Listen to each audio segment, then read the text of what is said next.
Ти си харесваш кола, изпращаш ни я, но ние ти дърпаме ръчната и те отказваме от покупката. Защо?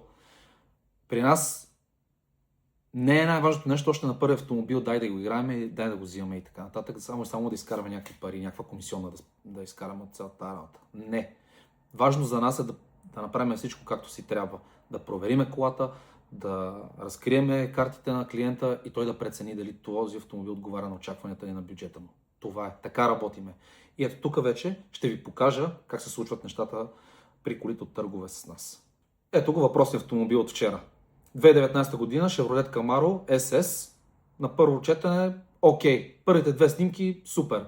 Обаче описанието на търга 0 мили. Не пали тази кола. Защо?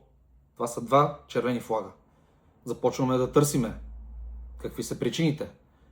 И още на първото търсене установяваме, че колата е била на друг търг 20 дена преди този, като съответно има други щети. Тоест, основната щета не е minor dents, а е била вандализъм.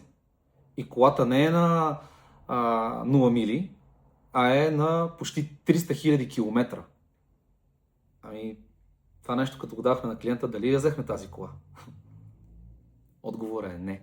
Просто я пропуснахме, видяхме, че завършва търга на 9400, така че който е купил там някъде си в САЩ или в която и да е точка на света, успех с този автомобил.